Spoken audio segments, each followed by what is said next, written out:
Yes people, good morning, good evening, good afternoon. जो video देख रहे हैं हम सबके लिए कैसे हैं सब लोग। आई होप तो आप सब लोग जो बहुत बढ़िया रहे होंगे और मैं बता दूं मैं भी बहुत बढ़िया हूं। गाइस, जैसे कि आप सभी जानते हैं कि हम लोगों ने अभी अपने एचपीएससी पीजीटी के लिए जो है ऑनलाइन बैच स्टार्ट किया हुआ है, जिसके अंदर हम लोग जो है वो सिलेबस के साथ में अभी प्रैक्टिस जो है वो भी हमने स्टार्ट कर दिया है। तो प्रैक्टिस के अंदर हम लोगों ने अभी टेस्ट फर्स्ट जो है वो कंप्लीट किया था। कल हम लोगों ने जो है पहला टेस्ट कंप्लीट किया, जिसके अंदर हम लोगों ने 51 क्वेश्चंस को जो है वो कवर किया था। 50 क्वेश्चन तो हमने क्लास के अंदर डिस्कस कर लिए थे, एक क्वेश्चन आपको मैंने होमवर्क के तौर पे दिया था, तो उसको भी हम देखते हैं उसका आंसर जो है वो क्या है। और आज की इस क्लास के अंदर हम लोग जो वो क्या करेंगे, आज की इस क्लास के अंदर हम लोग जो है वो अगले कॉन्सेप्ट के टॉप 51 क्वेश्चंस को जो है वो कवर करेंगे, जिसमें से 50 क्वेश्चन तो हम वही क्लास में डिस्कस करेंगे और एक क्वेश्चन आपका होमवर्क के तौर पे रहने वाला है। ओके, तो जैसे आपको लास्ट वीडियो के अंदर भी बताया था कि पहले जो पिछली बार हमने कोचिंग प्रोवाइड किया तो वहां पे हमने जो है वो क्या किया था, चैप्टर वाइज जो है वो क्वेश्चंस करवाए थे। लेकिन अब की बार मैंने एक चैप्टर में मान लो अगर 20 कॉन्सेप्ट है तो अब की बार हम कॉन्सेप्ट वाइज जो है वो क्वेश्चन कवर करेंगे, ठीक है ना, ताकि कोई भी चीज बारीक से बारीक चीज को भी हम लोग कवर करें, ताकि जो अपना स्क्रीनिंग का जो एग्जाम है उसमें इतनी सी भी अपनी चूक ना रहे, ठीक है ना। तो हर एक चीज हम इसके अंदर जो वो कवर करने वाले हैं। ओके, तो जो लास्ट अपना जो टेस्ट था उसका पीडीएफ जो है, सोल्ड पीडीएफ, वो मैंने अपने एप्लीकेशन के ऊपर जो है वो डाल दिए। ओके, तो आप एक बार वहां से देख लेना, आप उसको डाउनलोड भी कर सकते हैं, आप अगर चाहे तो उसका प्रिंट भी निकलवा सकते हैं, ठीक है ना। विद सॉल्यूशन मैंने वो डाल दिया था। ओके, तो एक बार वो देख लीजिएगा। तो आज हम लोग जो वो क्या करेंगे, आज हम लोग जो है वो सेकंड टेस्ट है वो कवर करेंगे। ओके, सेकंड टेस्ट को शुरू करूं उससे पहले एक खास बात, अपना जो स्टडी मटेरियल है वो प्रिंट होके आ गया है। मैंने आपको बताया था कि ये जो अपना स्टडी मेट है पार्ट सेकंड और ये पार्ट फर्स्ट, तो दो ये किताबें यार काफी मोटी बुक्स है, 1000 पेज के लगभग जो है ये दोनों किताबें जो है आपकी बनेगी। ओके, तो दोनों किताबें जो है वो छप के आ चुकी है। ओके, पार्ट फर्स्ट है आपका बिजनेस स्टडी एंड मैनेजमेंट का, ये आपका स्पेशली एचपीएससी पीजीटी के लिए हमने जो है वो फ्रेम करी है। ओके, तो ये बुक हमारी जो है वो आ गई है, इसमें 17 चैप्टर्स है। और अगर बात करूंगा पार्ट सेकंड का, तो पार्ट सेकंड जो है that is the HPSC PGT commerce का जो पार्ट सेकंड है, ये है अपना financial accounting and financial statement analysis का। ओके, तो इसके अंदर जो टोटल चैप्टर्स हैं वो है कितने, 10। तो ये भी अपनी जो है वो छप के आ चुकी है। बहुत सारे बच्चों को तो हमने आज डिस्पैच करवा दी है, बाकी मंडे को सभी स्टूडेंट्स को जो है वो बुक सारी डिस्पैच हो जाएंगे। तो जिन बच्चों ने पीजीटी का एडमिशन अभी ले लिया है, ओके, तो उनको जो है वो बुक्स डिस्पैच करवा दी जाएंगी, ठीक है ना। तो अब हम लोग जो वो क्या करेंगे, अब इसको तो अपने को साथ साथ पढ़ना ही है, ठीक है, मतलब सिलेबस तो अपने को साथ साथ कवर करना है और साइमल्टेनियसली रिवीजन करनी है और साथ में अपने को प्रैक्टिस भी करनी है। तो प्रैक्टिस के लिए डेली बेसिस पे हम लोग एमसीक्यूज करेंगे रूटीन में डेली। 50 क्वेश्चन भी अगर डेली करते हैं, ठीक है, मान लो अगर 3 महीने में भी अगर मान लो पेपर होता है, ओके, तो 50 क्वेश्चन भी अगर हमने करे तो ये ऐसा कर करके 50 क्वेश्चन करके भी लगभग 5000 क्वेश्चन जो है वो लगभग अप्रोक्सीमेटली 4500 5000 क्वेश्चन जो है वो हम लोग कर जाएंगे अपने एग्जाम होने तक। और मैंने आपको बोला था कि लगभग 6500 क्वेश्चन जो है मैंने बनाए हुए हैं इसके। ओके, तो 6500 एमसीक्यूज हर एक कॉन्सेप्ट को जो जो कवर करेगा, ओके, वो अगर हम करके चले गए तो आप ये मान के चलिए उसके बाद कुछ भी नहीं पेंडिंग बचा है। अगर वो आपने कर लिए, ये सारे एमसीक्यूज आपने कर लिए, मैं रिवीजन वीडियो डालूंगा, आप रिवीजन कर लिया, कॉन्सेप्ट आपने पढ़ लिया, मैं कह रहा हूं स्क्रीनिंग में 100 क्वेश्चन आएंगे, 100 के 100 आपके जो है वो सही होंगे, ठीक है ना। बस उसके लिए आपको जो है प्रॉपर्ली हर चीज करनी पड़ेगी। ओके जी, तो किताबें आज जो है वो हमारे पास में आ गई हैं। बहुत सारे बच्चों की तो हमने आज डिस्पैच करवा दी है, रिमेनिंग जो है उनकी मंडे को हो जाए। तो मंडे को जितने भी स्टूडेंट है जिन्होंने पीजीटी का कोर्स लिया है उन सबको जो है बुक्स डिस्पैच करवा दी जाएगी, ठीक है ना। मंडे को डिस्पैच करवाएंगे तो लगभग उसके बाद लगा लो आप 3-4 दिन में आपके एड्रेस के ऊपर जो है वो किताबें आ जाएंगी। ओके, और मंडे को जो है वो रेगुलर वीडियो से वो भी स्टार्ट हो जाएगा, एक्स्ट्रा वीडियोस, ठीक है ना जी। तो आओ पहले हम एक काम करते हैं, पहले हम लोग जो है वो टेस्ट 1 में जो फर्स्ट टेस्ट था अपना, ओके, उसका जो लास्ट जो क्वेश्चन था जो आपको मैंने होमवर्क के तौर पे दिया था, पहले उसको देखते हैं उसका आंसर क्या है और फिर सेकंड टेस्ट को हम कवर करेंगे, ठीक है ना। आओ देखें एक बार। फर्स्ट जो हमारा टेस्ट था, टेस्ट फर्स्ट, ये रहा जी। टेस्ट फर्स्ट का जो हमारा आखिरी क्वेश्चन था वो ये था, ये अपना टेस्ट था। ओके, जो हम लोगों ने सॉल्यूशन इसका हमने पूरा का पूरा जो है वो कर लिया था। यही सेम पीडीएफ जो हमने विद सॉल्यूशन जो हमने पीडीएफ डाल रखी है ना, यही सेम पीडीएफ जो है वो मतलब सॉल्यूशन वाली वो मैंने अपनी ऐप के ऊपर जो है वो डाल दी है, ठीक है ना। तो आप एक बार देख लेना सॉल्यूशन के साथ में एज इट इज यही का यही, कोई भी मैंने जो है वो नोटिंग हटाई नहीं है, ताकि जब आप इसको क्वेश्चन को जब आप रिवीजन करोगे, ओके, तो आपको दोबारा वीडियो ना लगानी पड़े, आपका टाइम सेव हो जाए। तो अपना पर्पस ये है कि सब चीज अच्छे से हो और कम टाइम में हो, ठीक है। तो एक ही बार बस एमसीक्यूज की आपको वीडियो लगानी पड़े प्रॉपर्ली उसको करने के लिए, देन उसके बाद में तो आप पीडीएफ खोलोगे, आप क्वेश्चन देखोगे ना, आपको सारा रिमाइंड हो जाएगा कि हाँ सर ने इस क्वेश्चन के अंदर क्या बताया था। ओके, तो एज इट इज मैं विद सॉल्यूशन आपको जो है ये पीडीएफ मैंने उसमें डाल दिया, आप एक बार देख लेना, ठीक है। अब बात करते हैं अच्छा आखिरी क्वेश्चन का, जो हमारा इसका होमवर्क का क्वेश्चन था वो क्या था, आओ देखें। क्वेश्चन था every debit should have equal and corresponding credit. बोलता है देखो डबल एंट्री सिस्टम जो है अपना ये बोलता है कि हर अपना मतलब देखो लुकास पेसियोली ने जो है वो 1494 के अंदर इटली वेनिस के अंदर जो एक बुक छापी और उसके अंदर पहली बार डबल एंट्री सिस्टम को यूज किया और जिसके अंदर ये बोला गया डबल एंट्री सिस्टम बेसिकली ये बोलता है कि अकाउंट्स के अंदर जब भी कोई ट्रांजैक्शन को आप लोग जो है वो क्या करते हो रिकॉर्ड करते हो तो उसका हर डेबिट का कोरस्पोंडिंग क्रेडिट होगा और हर क्रेडिट का कोरस्पोंडिंग क्या होगा डेबिट होगा। तो बोलता है every debit should have equal and corresponding credit which is the following accounting concept. तो कौन सा ऐसा अकाउंटिंग कॉन्सेप्ट है जो वो ये बोलता है? तो उसका आंसर है ड्यूअल एस्पेक्ट कॉन्सेप्ट। तो ड्यूअल एस्पेक्ट कॉन्सेप्ट जो वो क्या बोलता है कि हर डेबिट का कोरस्पोंडिंग क्रेडिट होगा और हर क्रेडिट का कोरस्पोंडिंग क्या होगा डेबिट होगा। तो 51 क्वेश्चन का जो आंसर था वो क्या है बी। तो ये होमवर्क का अपना क्वेश्चन था, ये हमने देख लिया।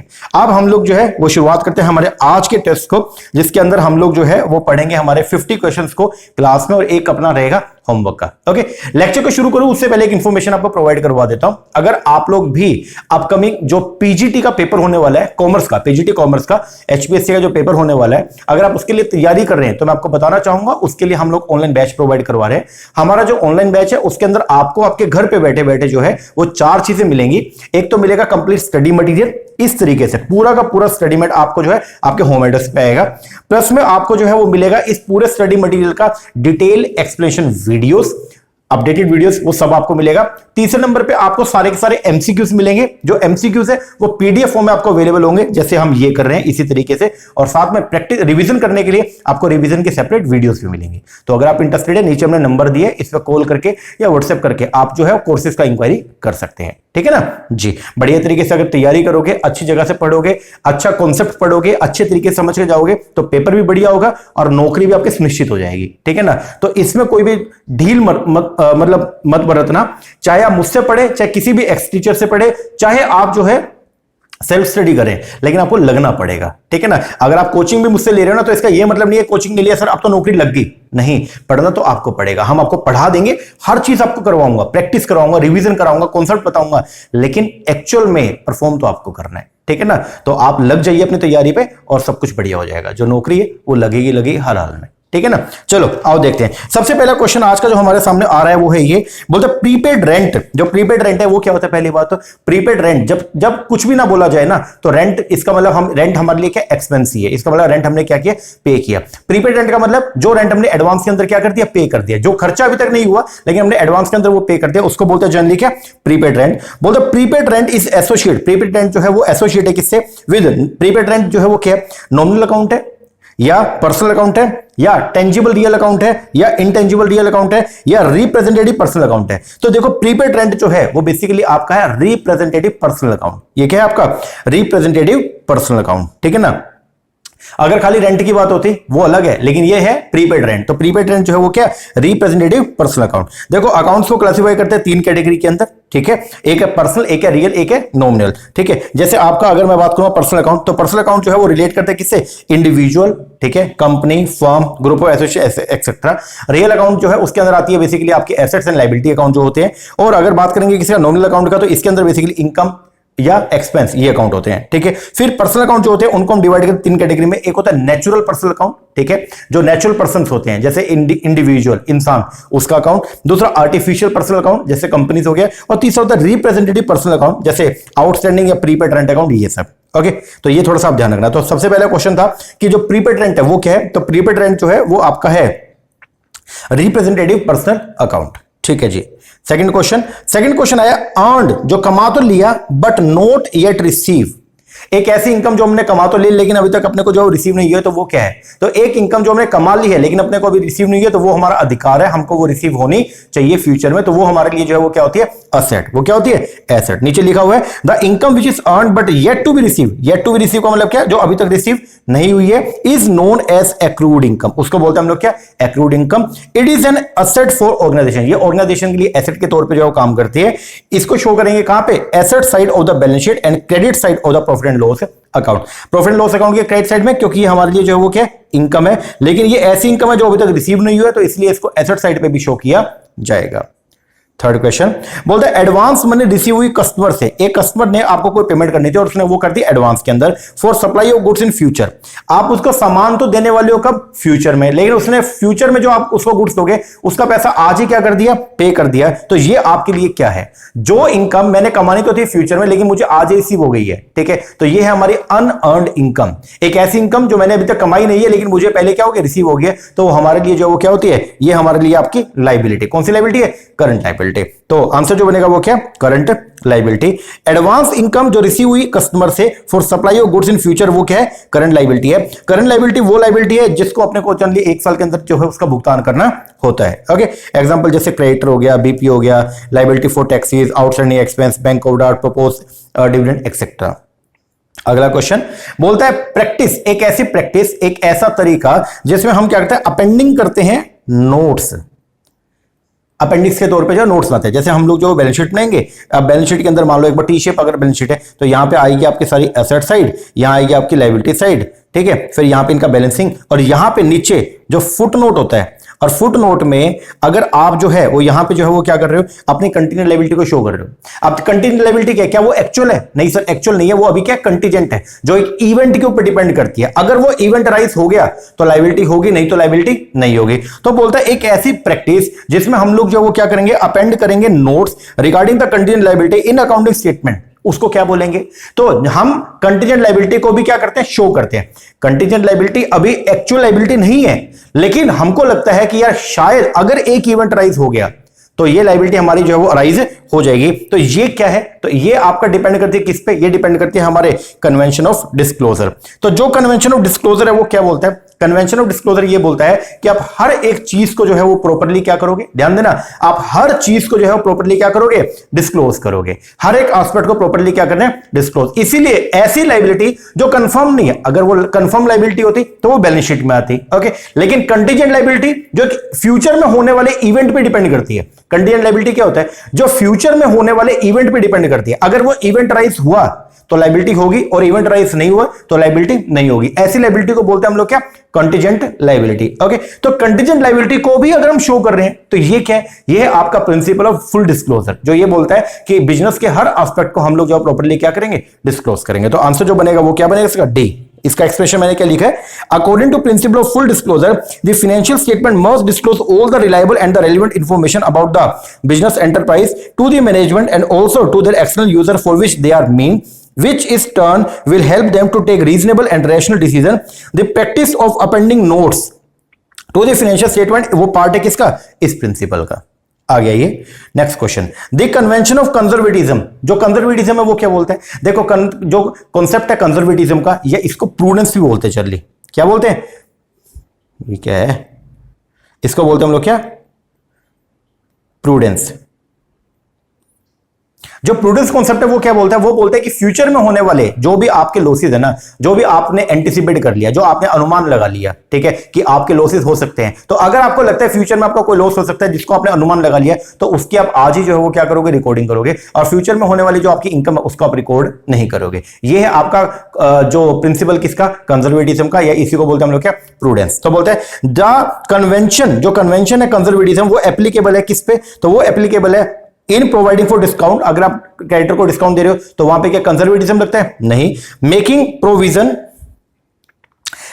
Provision for bad and doubtful debt, हाँ जी, अगर आप जो है वो फ्यूचर में आपके जो डेटर्स है उनके लिए अगर आप एडवांस के अंदर कुछ क्या बना के चल रहे हो, प्रोविजन बना के चल रहे हो, तो इसका मतलब क्या है, तो आपको लगता है कि क्या पता शायद फ्यूचर के अंदर जो है वो जो हमारे डेटर है जिनसे हमने पैसा लेना है, क्या पता वो हमको पेमेंट पूरी ना करे, हमसे क्या ले ले, डिस्काउंट ले ले, तो उसके लिए आपने एडवांस के अंदर क्या बना ले, प्रोविजन बना लिया। तो फ्यूचर में होने वाले एंटीसिपेटेड जो लॉसेस हो सकते हैं, जो एक्सपेंस हो सकते हैं, उसके लिए एडवांस के अंदर जो आपने प्रोविजन बना लिया, इसी को बोलते हैं हम लोग क्या, this is known as the concept of prudence या फिर कंजर्वेटिज्म। तो आंसर जो बनेगा इसका वो क्या बनेगा, बी। लिखा भी हुआ है द कन्वेंशन ऑफ कंजर्वेटिज्म वो एप्लीकेबल है in making provision for bad and doubtful debt. Conservation concept says that business should not anticipate future income.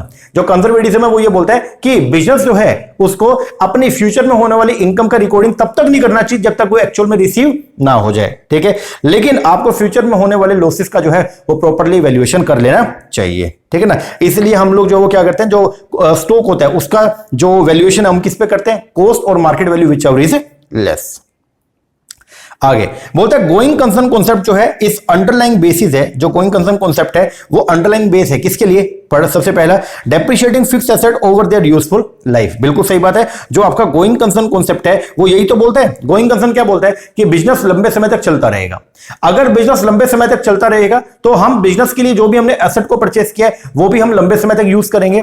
अगर लंबे समय तक यूज करेंगे तो उसकी वैल्यू को पहले ही साल P&L अकाउंट में ना दिखा के हम लोग जो उसको लेके जाएंगे बैलेंस शीट में, और हर साल धीरे धीरे करके उसको क्या करेंगे? राइट ऑफ करेंगे। तो यही कॉन्सेप्ट, ये किसके ऊपर बेस्ड है? ये बेस्ड है आपके गोइंग कंसर्न कॉन्सेप्ट के ऊपर बेस्ड, ठीक है ना। तो गोइंग कंसर्न कॉन्सेप्ट जो है वो एक बेस बनता है किसके लिए? फॉर जिसमें हम डेप्रिशिएट करते हैं फिक्स एसेट को ओवर देयर यूजफुल लाइफ। तो 6 का जो आंसर बनेगा वो क्या बनेगा? ए बनेगा। नीचे लिखा हुआ इसका एक्सप्लेनेशन देखो, बोलता है the going concern concept is underlying base for depreciating fix asset over the useful life. According to this concept it is assumed that business will be going concern and not dissolve. Based on this concept, final accounts are prepaid as well as outstanding expense are adjusted. ये थोड़ा सा ध्यान रखना। तो going concern concept क्या बोलता है? ये बोलता है कि बिजनेस है वो लंबे समय तक चलता रहेगा।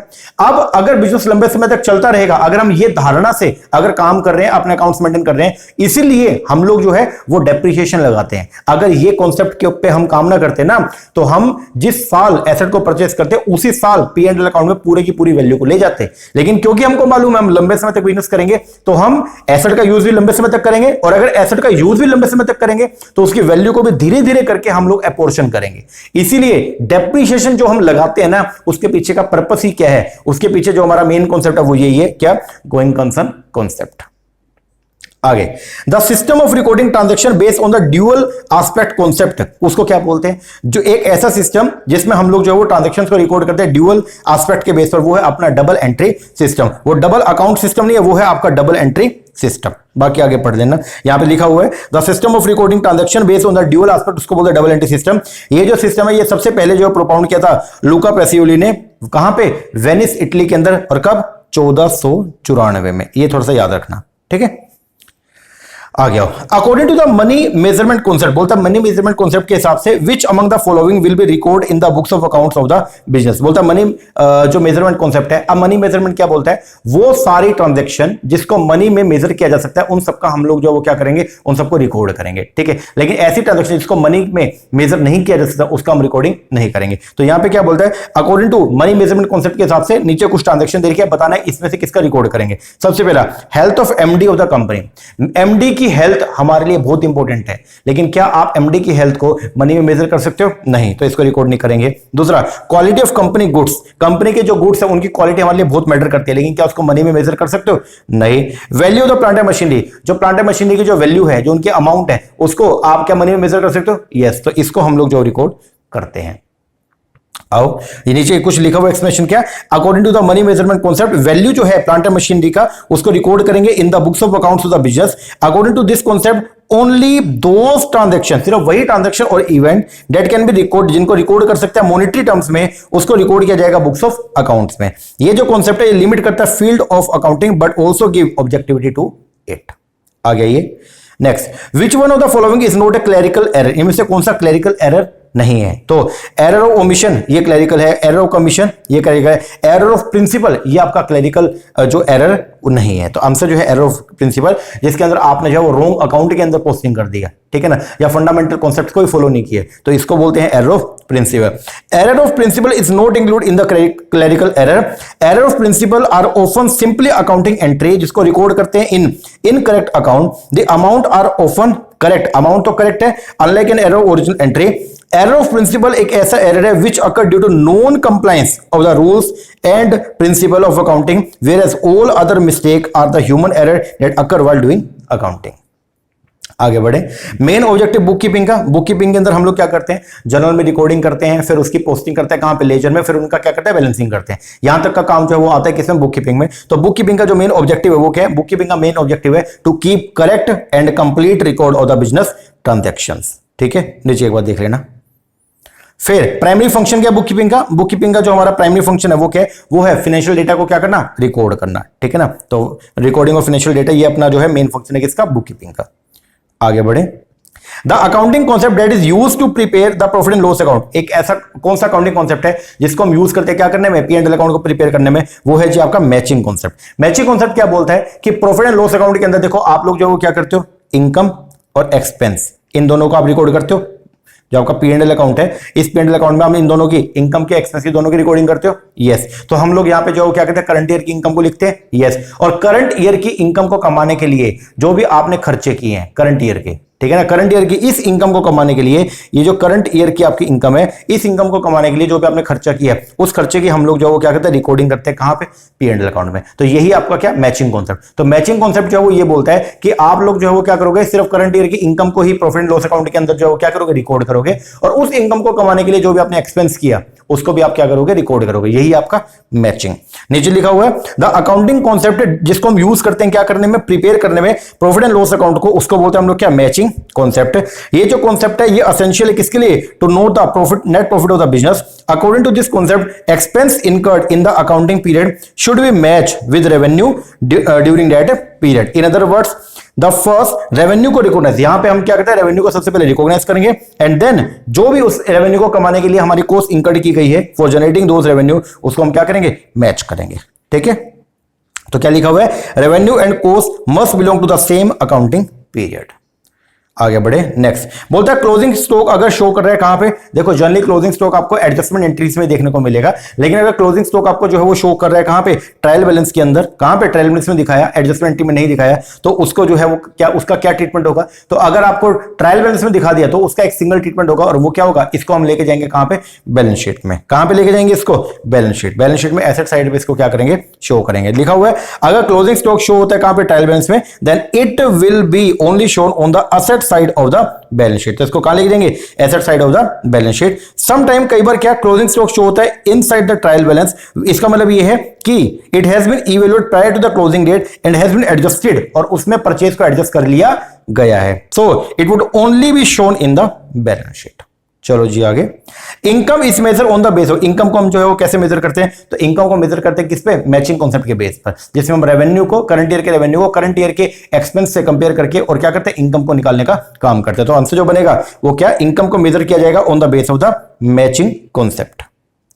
आगे बढ़ो, एक ट्रेडर है, एक व्यापारी है कोई, वो उसने क्या किया, ट्रांसफर किया 20% ऑफ इस प्रॉफिट, अपने प्रॉफिट का 20% उसने ट्रांसफर कर दिया कहां पे, जनरल रिजर्व में। ठीक है, तो बताओ ये उसने कौन से कॉन्सेप्ट के ऊपर जो है वर्किंग करी है। ठीक है, तो इसका जो आंसर बनेगा वो क्या, कॉन्सेप्ट ऑफ कंजर्वेटिज्म। आपने अपनी कमाई को सारा का सारा यूज नहीं किया, आपने अपनी कमाई का एक पोर्शन जो है वो क्या कर दिया, ट्रांसफर कर दिया कहां पे, रिजर्व में। तो इसका मतलब आपने क्या कर लिया, फ्यूचर में होने वाले जो भी आपको लगता है कि लॉस हो सकता है, तो उसके लिए एडवांस के अंदर एक रिजर्व मेंटेन कर लिया। तो ये आपका कॉन्सेप्ट ऑफ कंजर्वेटिज्म। आगे, which one the following accounting equation जो है वो क्या करेक्ट है, तो अकाउंटिंग इक्वेशन जो है वो किस पे होती है, ड्यूअल एस्पेक्ट के ऊपर बेस होती है, और वो क्या बोलता है, asset is equal to liability plus capital. तो इसमें से बताना है कि कौन सी जो है वो क्या करेक्ट है। तो एसेट का मतलब ओनर इक्विटी होती है, नहीं, एसेट का मतलब liability plus owner equity, yes. Answer जो बनेगा वो क्या, बी। एक्रूअल कॉन्सेप्ट जो रिलेटेड है किससे, जो आपका एक्रूअल कॉन्सेप्ट है वो जुड़ा हुआ है किससे, रेवेन्यू। हम लोग हमेशा ये बोलते हैं जो रेवेन्यू है ना, ठीक है, जो सेल्स है उसको रिकॉर्ड किया जाएगा कैश बेसिस पर नहीं, कैसे, एक्रूअल बेसिस पे। चाहे कैश रिसीव हो, चाहे बाद में हो, चाहे इस साल हो, चाहे अगले साल हो। अगर आपने सेल इस साल करी है तो उसकी रिकॉर्डिंग इसी साल किया जाएगा, वेदर उस सेल से रिलेटेड जो कैश है वो आपको अगले साल रिसीव हो रहा हो। तो यहां पे लिखा हुआ है accrual concept is related to the revenue. Accrual concept provide करता है foundation on which structure of the present accounting have been developed. Under accrual concept the effect of the transaction and other event are recognized on mercantile basis and they are recorded when they are incurred, not when they are actually paid or received। तो जिस साल आपने cell करी है उसी साल आप recording करोगे, ना कि जिस साल कैश एक्चुअल में रिसीव हो रहा है या नहीं हो रहा है। आगे, ट्रेड डिस्काउंट अलाउ किया जाता है किसके लिए, जब हम बल्क में अपने सामान को बेचना चाहते हैं तो वहां पे हम लोग जो वो ट्रेडर जो वो क्या करता है, ट्रेड डिस्काउंट देता है। और अगर ट्रेडर जो है वो एडवांस मनी चाहता है या वो अर्ली मनी अगर चाहता है, प्रॉम्प्ट पेमेंट चाहता है, तो वो कैश डिस्काउंट देगा। तो ट्रेड डिस्काउंट जो है वो अलाउ किया जाता है किसके लिए, ट्रेड डिस्काउंट अलाउ किया जाएगा जब हम परचेज करते हैं product in the bulk quantity. Answer क्या, बी। इसका एक्सप्रेशन नीचे दिया हुआ है, एक बार देख लेना। आगे, preparation the consolidated balance sheet, जो आप कंसोलिडेटेड बैलेंस शीट बनाते हो बेसिकली होल्डिंग कंपनी सब्सिडियरी के मिला करके, ठीक है, इसको बोलते हैं सीएफएस। ठीक है, तो इसको जो है वो डील करता है कौन, इसको डील करता है जो आपका अकाउंटिंग स्टैंडर्ड नंबर 21 AS 21। ठीक है। अच्छा, AS 11 जो है वो डील करता है किसको, effect of change in foreign exchange rate. AS 22 deal करता है accounting for taxes on income, और AS 23 जो डील करता है किसको, इन्वेस्टमेंट इन एसोसिएट को, ध्यान रखना। आगे, interest on loan taken for the purchase of fix asset. आपने एक फिक्स एसेट को परचेज करना था और उसके लिए आपने कोई लोन लिया, उस लोन के ऊपर अगर आप कोई ब्याज का भुगतान करोगे, इंटरेस्ट पे करोगे, तो वो कैसा खर्चा है, तो वो है आपका कैपिटल एक्सपेंडिचर। अगर आपने फिक्स एसेट को परचेज करने के लिए कोई लोन लिया, उसके ऊपर अगर आप कोई इंटरेस्ट का पेमेंट करते तो इस इंटरेस्ट को भी आप उस एसेट की, फिक्स एसेट की वैल्यू के अंदर क्या करोगे, ऐड करोगे। तो आंसर जो बनेगा वो क्या बनेगा, कैपिटल एक्सपेंडिचर। लिखा हुआ है क्या, interest on loan paid for the purchase of fix asset is capital expenditure. Expenditure can be classified as revenue expenditure and the capital. Revenue expenditure are those expenses which are incurred for the day-to-day smooth business operation, and capital expenditure are those which are incurred to get benefit in coming future, like buying of goods, heavy expenditure or overhauling of asset to improve the operational activity. ठीक है ना। तो अगर किसी asset को purchase करने के लिए, फिक्स एसेट को परचेज करने के लिए अगर कोई लोन लिया, उसके ऊपर जो भी आप ब्याज पे करोगे उसको भी उस एसेट की वैल्यू में ऐड करेंगे, इसका मतलब उसको कैपिटलाइज करेंगे, तो वो अपना हो जाएगा कैपिटल एक्सपेंडिचर। आगे, ड्यूअल एस्पेक्ट कॉन्सेप्ट जो है उसमें अकाउंटिंग क्वेश्चन क्या होती है, अकाउंटिंग क्वेश्चन जो है वो हमारी होती है asset is equal to liability plus capital, simple सा। आगे, when a business is purchase and the when a business is purchase, जब आपने किसी बिजनेस को परचेज किया, एनी अमाउंट पेड, अगर आपने कोई भी अमाउंट पे किया in excess of the total of the asset minus the liability taken, तो उसको क्या बोलेंगे। देखो, आपने एक बिजनेस को परचेज किया, ठीक है, मान लो एग्जांपल उसकी टोटल जो एसेट थी वो तो थी 100 रुपए की, और टोटल लायबिलिटी जो आपने इंकर्ड करी वो थी 20 की, तो आपको नेट एसेट कितने मिली, 80 रुपए, जबकि आपने जो पेमेंट कर दिया वो कर दिया मान लो 90 रुपए। तो when a business is purchase any amount paid in excess, अगर आपने जो है वो कुछ अमाउंट जो है वो क्या कर दिया, पे कर दिया एक्सेस में, किसके एक्सेस में, of the total of the asset minus the liability, ये अमाउंट आपने पे किया और किसके बदले में, इसके बदले में। तो अगर सामान तो मिला 80 रुपए का, लेकिन हमने पेमेंट कर दिया 90 रुपए, तो बताइए ये 10 रुपए जो आपने एक्स्ट्रा पेमेंट की ये क्या है, तो ये 10 रुपए आपने जो पेमेंट किया ये किया किसके नाम का, गुडविल के नाम का, तो इसको बोलेंगे हम लोग क्या, गुडविल। आगे, What is the underlying concept that support the immediate recognition of the estimated loss? बोलता है ऐसा कौन सा कॉन्सेप्ट है, कौन सा अकाउंटिंग कॉन्सेप्ट है जो ये बोलता है कि जो भी एस्टिमेटेड लॉस है उसका इमीडिएट आप उसको रिकॉग्नाइज कर लोगे बुक्स ऑफ अकाउंट्स में, तो वो है जी आपका क्या, वो है आपका प्रूडेंस कॉन्सेप्ट। कौन सा, प्रूडेंस। आगे बढ़े, रिस्पॉन्सिबिलिटी अकाउंटिंग जो है वो क्या होती है, रिस्पॉन्सिबिलिटी अकाउंटिंग जिसके अंदर बेसिकली हर मैनेजर की रिस्पॉन्सिबिलिटी जो है सेट की जाती है, जो भी वो खर्चा करेगा उसके लिए उसको दोषी ठहराया जाएगा। तो रिस्पॉन्सिबिलिटी अकाउंटिंग का जो मेन एम होता है वो क्या, to ensure that cost become the responsibility of the specific manager. जो भी खर्चा एक मैनेजर करेगा उसके लिए उसी पर्सन को रिस्पॉन्सिबल ठहराया जाएगा। तो ये नीचे एक्सप्लेनेशन क्या है, रिस्पॉन्सिबिलिटी अकाउंटिंग एक तरह का मैनेजमेंट अकाउंटिंग है, पहले बताओ किसका पार्ट है, मैनेजमेंट अकाउंटिंग का, that is accountable for all the management busting and internal accounting of the company. The primary objective जो है इस अकाउंटिंग का वो है to support all the planning, costing and responsibility centre of company. It also account for cost and revenue of company where reports are accumulated monthly और annually and reported to the concern manager for feedback. आगे, window dressing. Window dressing के अंदर हम जो है वो क्या करते हैं, हम अपने अकाउंट्स को थोड़ा सा ना अच्छा सा जचा लेते हैं, ठीक है ना, जिसके अंदर हम क्या करेंगे, खर्चे ज्यादा बढ़ा के दिखा देंगे ताकि टैक्स, मतलब अगर हम ये चाहते हैं टैक्स कम पे करना है तो इसका मतलब हम इनकम को कम करना चाहते हैं, तो इनकम को कम करने के लिए हम लोग जो है क्या करें, खर्चे बढ़ा लेंगे और रेवेन्यू को कम दिखाएंगे। या अगर हम जो है वो लोगों से जो है वो क्या चाहते हैं, अगर हम लोगों से पैसा रेज करना चाहते हैं तो हम उनको अपने बैलेंस, अपने पोजीशन को अच्छा दिखाना चाहते हैं, तो जिसके अंदर हम लोग जो अपने इनकम को ज्यादा दिखाएंगे, उसके लिए हम क्या करेंगे, खर्चों को अंडर एस्टिमेट कर देंगे और जो अपना रेवेन्यू उसको ओवर एस्टिमेट कर देंगे, ठीक है ना। तो विंडो ड्रेसिंग जो है वो सही चीज नहीं है, क्योंकि विंडो ड्रेसिंग से जो ट्रू एंड फेयर पिक्चर है वो शो नहीं होती है, ठीक है ना। और हम क्या चाहते हैं कि बिजनेस की ट्रू एंड फेयर पिक्चर जो है वो यूजर के पास में जाए, तो इसीलिए विंडो ड्रेसिंग जो है वो क्या, प्रोहिबिटेड है, बेसिकली उसके ऊपर क्या रोक लगी हुई है। तो बोलते हैं विंडो ड्रेसिंग जो है वो प्रोहिबिटेड, क्यों, क्योंकि ये है आपका कि ये किस कॉन्सेप्ट के लिए, कौन सा कॉन्सेप्ट जिम्मेदार है जो बोलता है कि विंडो ड्रेसिंग नहीं करनी, वो है आपका concept of convention of full disclosure. तो आंसर जो बनेगा वो क्या बनेगा, बी।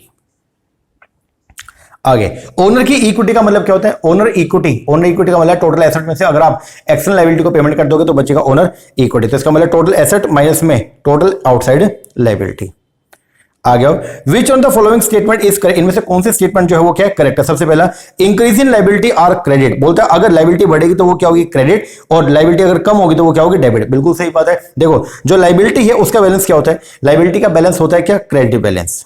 लायबिलिटी का बैलेंस क्या, क्रेडिट। तो जब जब लायबिलिटी बढ़ेगी तो वो क्या होगी, क्रेडिट होगी, और जब जब लायबिलिटी कम होगी तो वो क्या होगी, डेबिट होगी। तो इसलिए ए स्टेटमेंट सही है। बाकी मैंने लिखा है कि एसेट जो होती है उनका बैलेंस क्या होता है, डेबिट। तो एसेट का बैलेंस क्या, डेबिट। तो जब जब एसेट इंक्रीज होगी तब तक वो क्या होगी, डेबिट, और जब जब एसेट डिक्रीज होगी तो वो क्या होगी, क्रेडिट।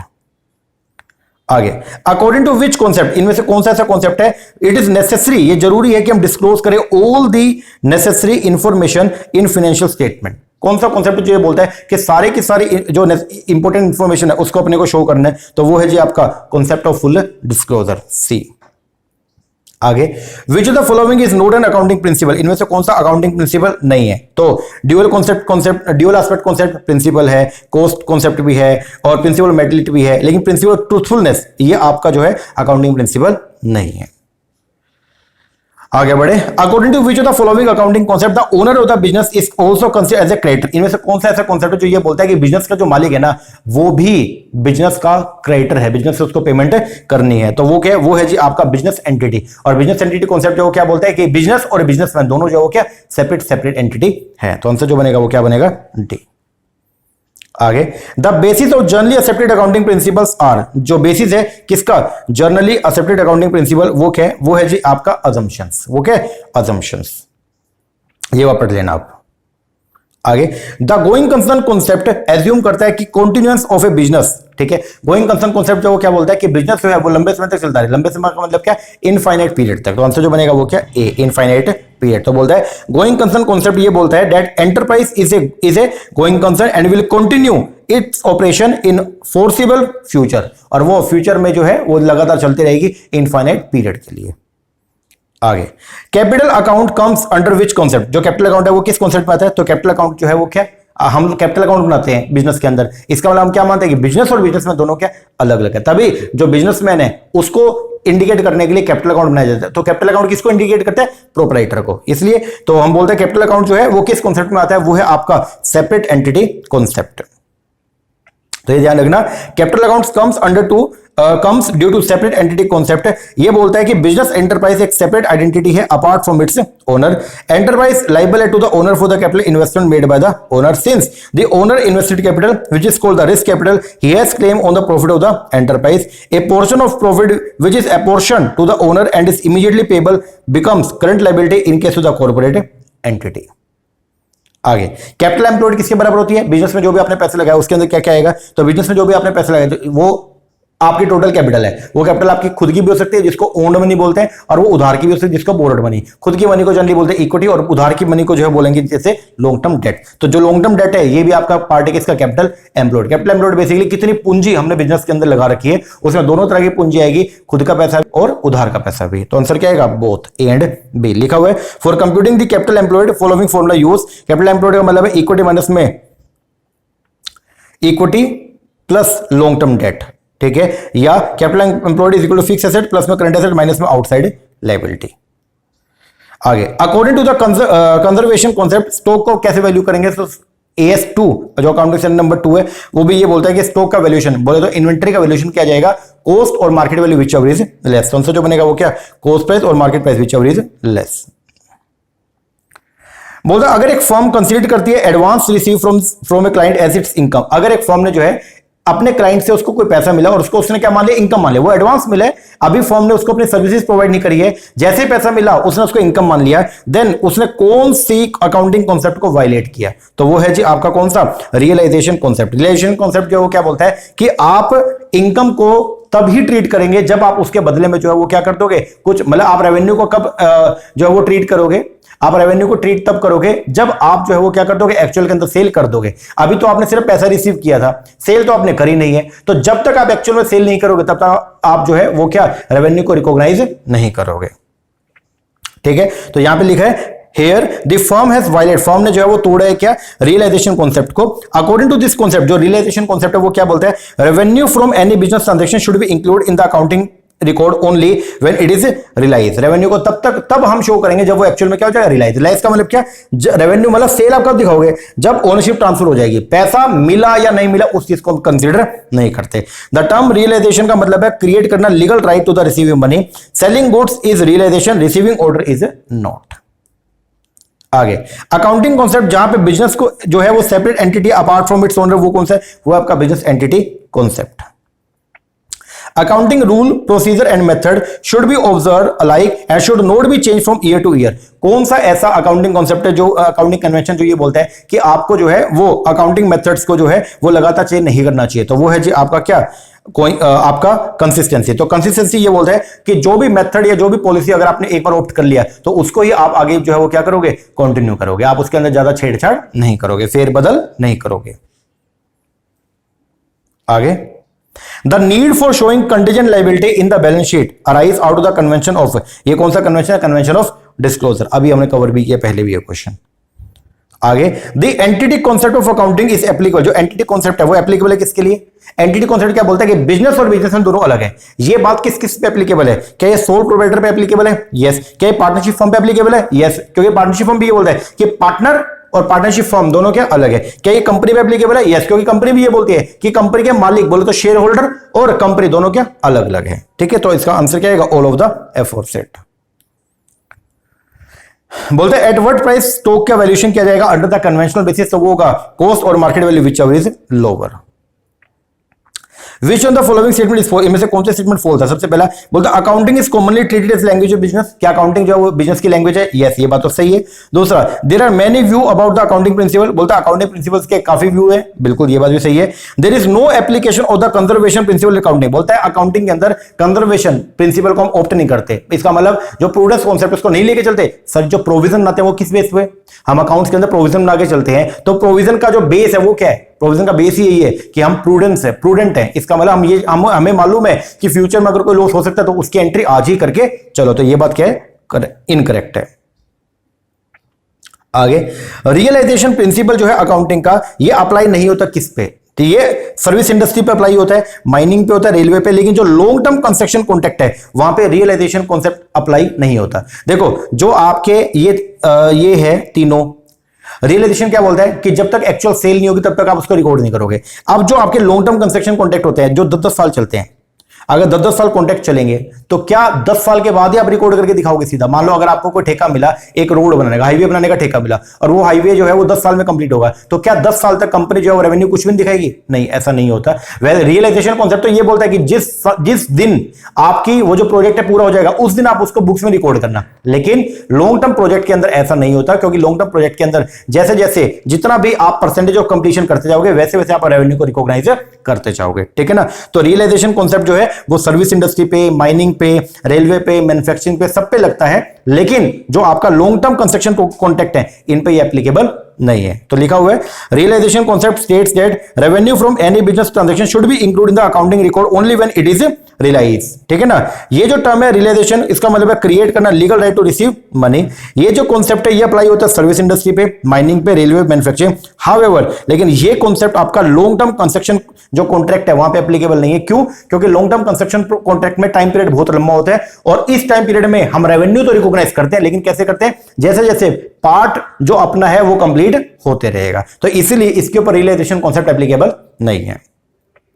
आगे which one of the following is not A generally accepted accounting principle, बोलता है इनमें से कौन सा जनरली अकाउंटिंग एक्सेप्टेड प्रिंसिपल नहीं है? बोलते तो गैप, GAAP। अरे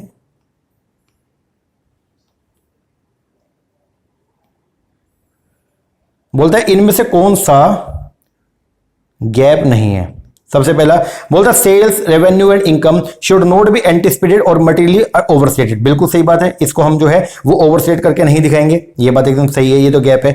दूसरा there must be proper cut off accounting होनी चाहिए फॉर इन्वेंट्री एंड लायबिलिटी के लिए, बिल्कुल सही बात है। Non decreasing and the extraordinary gain जो है उसको रिकॉग्नाइज करना चाहिए इन उस पीरियड में जिस साल ये अक्रूड है, ये भी बात बिल्कुल सही है। ठीक है, और इनको जनरली औरों से अलग करके दिखाएंगे, क्योंकि ये क्या है? ये आपके नॉन डिक्रीजिंग और एक्स्ट्राऑर्डिनरी आइटम है, तो एक्स्ट्राऑर्डिनरी आइटम को हमेशा अलग करके दिखाना चाहिए नॉर्मल से। ठीक है, फिर बोलता है लॉन्ग टर्म इन्वेस्टमेंट जो है सिक्योरिटी में should be ordinarily be carry at the market quotation, नहीं, ये बात क्या है? गलत है। लॉन्ग टर्म इन्वेस्टमेंट को हम जनरली कॉस्ट प्राइस पे शो करते हैं, और जो शॉर्ट टर्म इन्वेस्टमेंट्स हैं, ठीक है, जिनको हम जल्दी ही रियलाइज करने वाले हैं, उनको हम लोग जो है वो कॉस्ट या फिर market value which ever is less उसके ऊपर हम रिकॉर्ड कर लेते हैं।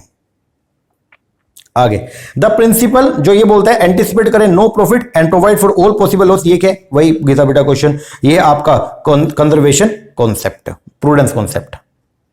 आगे फिक्स एसेट जो है उसको रिपोर्ट किया जाएगा बैलेंस शीट में एट हिस्टोरिकल कॉस्ट बेसिस पे। फिक्स एसेट को हम रिकॉर्ड करते हैं किस पे? हिस्टोरिकल बेसिस पे। This is done in order to comply with the accounting principle. ये किस प्रिंसिपल के ऊपर बेस है? ये आपका going concern principle. Going concern principle यही बोलता है कि हम लोग जो है वो क्या लंबे समय तक काम करेंगे। इसलिए अगर आपने किसी भी एसेट को परचेज कर लिया तो ऐसा नहीं है कि पहले ही साल आप उसको जो है वो P&L अकाउंट में शो कर दो। पहले साल उसका पूरा जो अमाउंट है वो आप जो है वो बेसिकली कैपिटलाइज मतलब पूरा जो अमाउंट है आप उसको जो है मतलब P&L अकाउंट में एक्सपेंस शो नहीं करोगे। आप उसको धीरे धीरे करके जो है वो क्या करोगे, क्योंकि बिजनेस लंबे समय तक चलेगा तो एसेट का यूज भी लंबे समय तक करेंगे, तो धीरे धीरे करके उसको हम राइट ऑफ करेंगे। आगे accounting convention of matching. Matching जो कन्वेंशन है वो क्या बोलती है? मैचिंग कन्वेंशन ये बोलती है कि expense of a period to be match against the revenue of the same period. बिल्कुल सही बात है। आगे according to the money measurement concept the following will be record in the books of accounts. बोलता मनी मेजरमेंट कॉन्सेप्ट में किसको हम जो है बुक्स में रिकॉर्ड कर सकते हैं? पहला क्वालिटी कंट्रोल। बिजनेस में क्वालिटी कंट्रोल कर रहे हो, क्या इसको रिकॉर्ड कर सकते हो? नहीं। Commission payable to salesman. Commission अगर आपने कोई पे करना है सेल्समैन को, क्या इसका वैल्यूएशन आप मनी में कर सकते हो? यस। और इसको हम बुक्स ऑफ अकाउंट्स में रिकॉर्ड कर सकते हैं। Which is the convention of accounting. इनमें से कौन से अकाउंटिंग की कन्वेंशन है वेयर इन जहां पे there is no over valuation of the asset and income? तो वो है आपका कंजर्वेटिज्म। कंजर्वेटिज्म बेसिकली ये बोलता है कि हम एसेट या इनकम को ओवर वैल्यू करके नहीं दिखाएंगे। और लास्ट द अकाउंटिंग कॉन्सेप्ट जो हेल्प करता है एसरटेन करने में प्रॉफिट या लॉस करेक्टली, वो है जी कौन सा? रियलाइजेशन और मैचिंग कॉन्सेप्ट। तो रियलाइजेशन और जो मैचिंग कॉन्सेप्ट है ये अपने को जो क्या है हेल्प करते हैं क्या करने में? P&L अकाउंट को करेक्टली बनाने में। तो आंसर जो है वो क्या? ए। और आज का जो हमारा लास्ट क्वेश्चन है आपके होमवर्क का, 50 क्वेश्चन हमने जो डिस्कस कर लिया और एक है क्वेश्चन अपने होमवर्क का, वो ये है कि रियलाइजेशन कॉन्सेप्ट अप्लाई होता है व्हेन। आपको इसका आंसर जो है मुझे बताना है, ठीक है, कि इसका आंसर क्या बनेगा। ओके जी। तो ये थे हमारा टेस्ट नंबर 2 जिसके अंदर हम लोगों ने 50 क्वेश्चन को डिस्कस किया। एक अपना है होमवर्क, तो आप उसको जो है करके और मुझे कमेंट करके जरूर बताना। ये वीडियो मैं यूट्यूब पे डाल रहा हूं। ओके, तो जो बच्चे जिन्होंने मुझसे कोर्स नहीं भी लिया तो आप भी इसको अटेम्प्ट करके और मुझे कमेंट सेक्शन में जरूर बताना कि आपके हिसाब से इसका आंसर क्या होने वाला है। ओके, तो क्वेश्चन कैसे लगे कमेंट करके जरूर बताना। और इस बार हम कॉन्सेप्ट वाइज जो है, अगर मान लो अकाउंट्स के अंदर अगर 100 कॉन्सेप्ट है तो हर कॉन्सेप्ट के जो है वो क्वेश्चन हम कवर करेंगे इसमें, ठीक है ना। तो कॉन्सेप्ट वाइज क्वेश्चन हम जो है वो कर रहे हैं, किसी भी एस्पेक्ट को हम छोड़ेंगे नहीं इस बार। ओके, हर एक चीज को हम कवर करके जाएंगे प्रॉपरली, और जो भी उसके लूप होल्स हैं, जहां जहां से क्वेश्चन बन सकते हैं, जिस जिस तरह से क्वेश्चन बन सकते हैं, तो हर चीज हम कवर करके जाएंगे ताकि अपना जो एग्जाम है स्क्रीनिंग का उसमें हम टॉप करें, उसमें सबसे ज्यादा नंबर अपने ही आए, ठीक है ना। तो बड़ी तरीके से तैयारी कीजिए और अपना जो सीट है उसको सुनिश्चित कीजिएगा। ओके, बाकी अभी ऑनलाइन बैच हमने स्टार्ट जस्ट किया ही है। ओके, तो अगर आप चाहें तो हमारा ऑनलाइन बैच भी परचेज कर सकते हैं, जिसके अंदर हम आपको स्क्रीनिंग का भी प्रिपरेशन करवाएंगे, जो रिटन एग्जाम है उसका भी, और साथ में जो इंटरव्यू है उसका भी। ओके जी सर, चलो एक बार के इतना करो, बाकी का टॉपिक करते हैं नेक्स्ट वीडियो में। तब तक के लिए थैंक यू वेरी मच।